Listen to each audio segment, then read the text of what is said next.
Puasa secara teknis adalah sebuah risalah yang diturunkan oleh Allah. Tapi ketika puasa yang tidak diiring dengan ilmu pengetahuan tidak akan membawa dampak. Hanya dampaknya adalah kepada fisik. Karena ini kan sakit hati kan non fisik, Pak. Nah itu sama halnya pikiran itu kan non fisik. Maka seseorang kemudian supaya tidak sakit hati, pikiran harus diset, perasaan pun harus diset. Namanya mindset, feel set. Seseorang supaya bisa men-setting pikiran itu tergantung ilmu yang masuk kepada diri kita.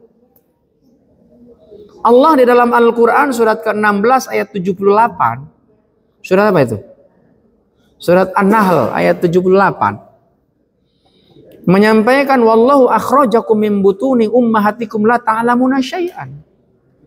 Ketika manusia dilahirkan oleh Allah melalui perantaraan perut ibu kita, la ta'lamuna syai'an, enggak tahu apa-apa.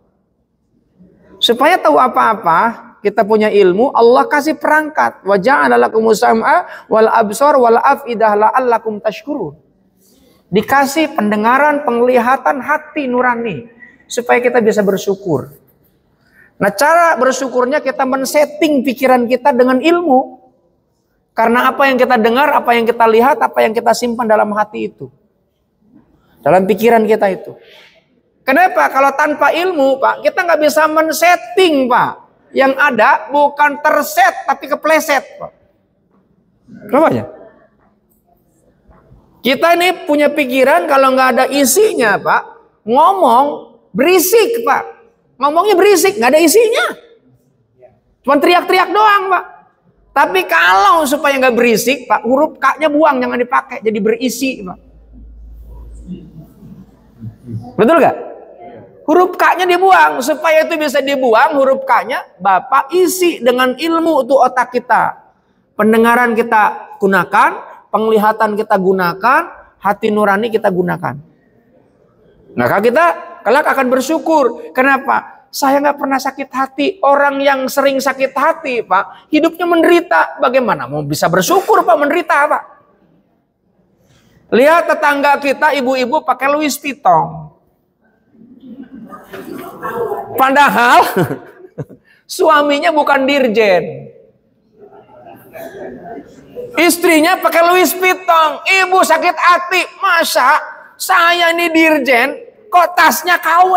Akhirnya marah sama bapaknya. Pak, ayo dong Louis Vuitton dong, Pak. Louis Vuitton, Pak. Akhirnya bapaknya bingung dari mana duitnya. Coba gara-gara ibu, akhirnya bapak cari-cari duit. Yang padahal duitnya bukan yang halal. Betul gak? Itu gara-gara dari ibu. Iya enggak? Makanya udah mau pakai tas kayak apapun, toh meskipun Louis Vuitton itu tasnya isinya cuman risol. Apalagi dipakai pengajian. Risol, sapu tangan, ya, PPO, tisu. Ya kan cuman gitu doang. Udah ngapain? Pakai kantong kresek juga nggak apa-apa. Ya kan? Wah, coba. Jadi memang sebetulnya gini, ibadah yang kita lakukan memang itu berdasarkan ilmu, Pak. Dikasih tahu sama guru. Oh, ini ada yang namanya puasa Senin Kamis. Kok saya tetap sakit hati ya puasa gitu kan? Kenapa? Begitu buka nggak ada yang dimakan, sakit hati, Pak. Bukan hanya sakit hati, Pak, sakit pikiran sama sakit perut. Ya kan? Nggak ada yang dimakan. Ya kan? Nah, sebab itulah makanya ilmu itu mengantarkan kita supaya apa? Dengan ilmu, ya. Surat Al-Mujadalah ayat 11. Yarfa'illahu alladhina amanu minkum walladhina utul ilma darajah.